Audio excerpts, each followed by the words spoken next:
Mito del Minotauro y Teseo.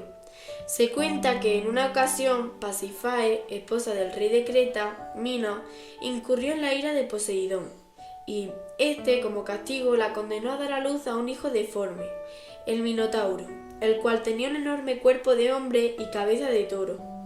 Para esconder al monstruo, Minos había mandado a construir por el famoso arquitecto Dédalo el laberinto, una construcción tremendamente complicada de la que muy pocos conseguían salir escondiéndolo en el lugar más apartado.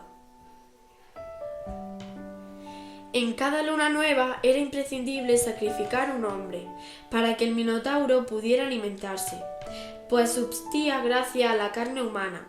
Sin embargo, y cuando este deseo no era concedido, sembraba el terror y la muerte entre los distintos habitantes de la región.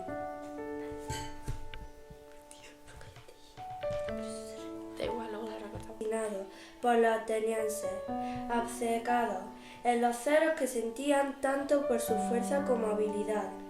Minos, al enterarse de la tragedia noticia, juró vengarse reuniendo a su ejército y dirigiéndose luego a Atenas. Eran las siguientes. Atenas enviaría cada 9 años 7 jóvenes y 7 doncellas a Creta. ¿Para qué?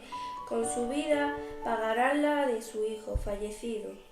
Los embajadores se sintieron presos por el terror cuando el rey añadió que los jóvenes serían ofrecidos al Minotauro, pero no les quedaba otra alternativa más que la de aceptar tan difícil condición. Tan solo tuvieron una única concesión: si una de las jóvenes conseguía el triunfo, la ciudad se liberaría del atroz tributo. 2 veces había pagado ya el terrible precio, pues 2 veces una nave de origen ateniense impulsada por velas negras había conducido como se indicaba, a 7 doncellas y 7 jóvenes, para que se dirigieran así a ese fatal destino que les esperaba. Pero, sin embargo, cuando llegó el día en que, por tercera vez, se sorteó el nombre de la víctima para acudir a tal suerte, Teseo, único hijo del rey de Atenas, Egeo, se arriesgó incluso a ofrecer su propia vida con tal de librar a la ciudad de aquel horrible futuro. Por tanto, al día siguiente, él y sus compañeros embarcaron, y el rey, al despedir a su hijo, le comentó entre lágrimas y sollozos que pusieran, en este caso, velas blancas cuando regresase. Así sabría que volvía a su lado con vida. Partieron y, a los pocos días después, llegaron a la isla de Creta. El temido y salvaje Minotauro, recluido en el laberinto, esperaba su comida hambriento.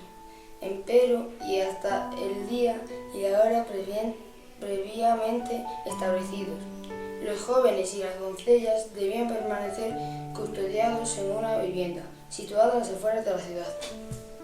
Esta prisión, en la cual los jóvenes eran tratados con magnanimidad, únicamente reservada a las víctimas de los sacrificios, estaba rodeada en sí por un parque que colindaba con el jardín en el que las 2 hijas de Minos solían pasear, Freda y Adriana. La fama del valor y de la belleza de Teseo había llegado incluso a oídos de las preciosas doncellas, y sobre todo a Adriana, la mayor de ellas. Deseaba fervientemente conocer y ayudar al joven ateniense. Cuando finalmente, y tras pasar alguna jornada, consiguió verlo un día paseando en el parque, lo llamó y le ofreció un ovillo de hijo, indicándole expresamente que representaba su salvación y la de sus compañeras, porque en cuanto entraran en el laberinto deberían atar un cabo a la entrada, y a medida que penetraban en él lo irían devorando regularmente, de tal forma que, una vez muerto el Minotauro, podrían enrollarlo y encontrar así el camino hacia la salida. Comentándole esto, sacó los pliegos de su vestido, un puñal, y se lo entregó a Teseo, indicándole que estaba arriesgando su vida por él, pues si su padre se enterara de aquello que estaba haciendo, entraría en una cólera y furiría intensamente. Y dijo luego que en casa se triunfaría, la salvará y la llevará con ella. Al día siguiente, el joven ateniense Fue conducido junto a sus demás compañeros al laberinto, y cuando se halló lo suficiente dentro que para no ser visto, ató el avillo al muro y dejó que el hilo se fuera devarando poco a poco, mientras que la salvaje vestida mugía terriblemente, presa de la inmensa hambre que tenía. Teseo, sin embargo, avanzaba sin temor alguno, y finalmente, al entrar en la caverna, se halló frente al terrible Minotauro, con un espantoso bramido. La bestia se abalanzó a Teseo, por tanto, únicamente le quedaba enrollar de nuevo el hilo para recorrer el camino a seguir para poder salir de allí. A partir de este momento, no solo habría salvado a sus compañeros de su terrible destino, sino que incluso habría salvado su propia ciudad. Pero cuando la nave estuvo lista para marchar, Teseo, a escondidas, condujo a bordo a Adriana y también a su bella hermana Fedra. Durante el viaje, la nave ancló en la isla de la Nasa para refugiarse de una furiosa tempestad. Y cuando los vientos se calmaron, no pudieron encontrar a Adriana. La buscaron por todas partes, pero sin resultado. Se había perdido y quedado dormida en un bosque en el que poco después fue encontrada por el dios Dionisio, quien la hizo su esposa y convirtió en una inmortal.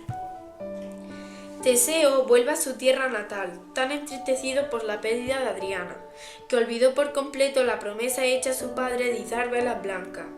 La embarcación enarbolaba velas negras, tal como había partido en señal de luto, pues sus prisioneros iban a una muerte segura.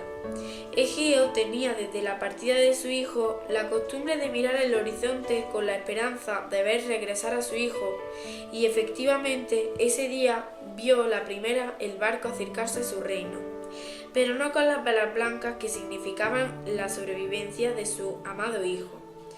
Presa de un profundo dolor, se arrojó al vacío sin alcanzar a saber que Teseo volvía sano y salvo.